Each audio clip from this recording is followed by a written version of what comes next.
Ring nun hi chu o kan phal lo ten min kal sana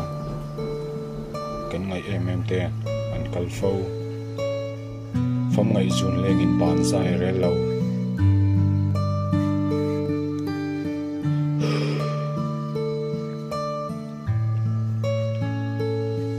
hun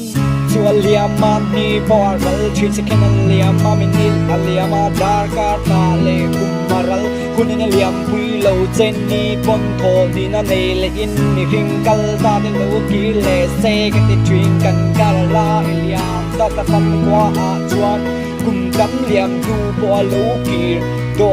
lo na mun na chuan kal li gal le tang in par moi lo par chuak nang itane ro chuan pial lei dai chu izal na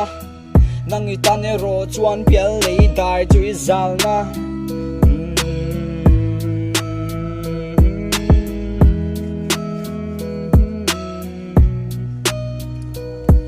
Kwanu rem ro thi pom thiam a har em a sin inu rem ruwa na lovin tinge ikal inu phal na tel lovin tinge iral chun le zua le unau ten an pal lo tiang a ikal zua pa biang a luai thi anu la fei lom lai pial le nuwa ya ral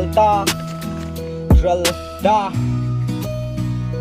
mana chuani bula ka om thin tu na i bula ka om moni om to lo kan kar la iliam ta kan kar la vin min kal san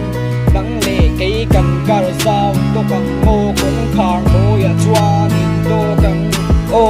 kong khar mo ya chuan khalak kalom lo lak ka du lo ithalak chia mo min ti lom tu la kan phalo chu la kin om ta ithalak chia mo kan chan itharau chu ba chan phur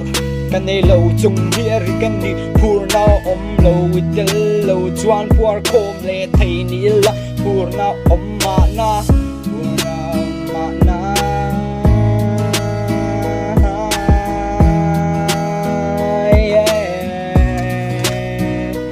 Kena po isang zok kuma po isang zok san zong a po isang klok sang iloi ta mo chung si ai sang a chuan.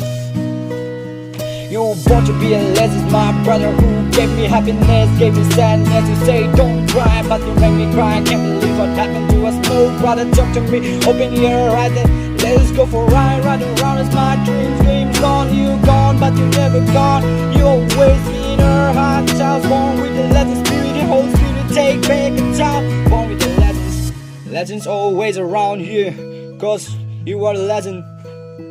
Life is always room to choose.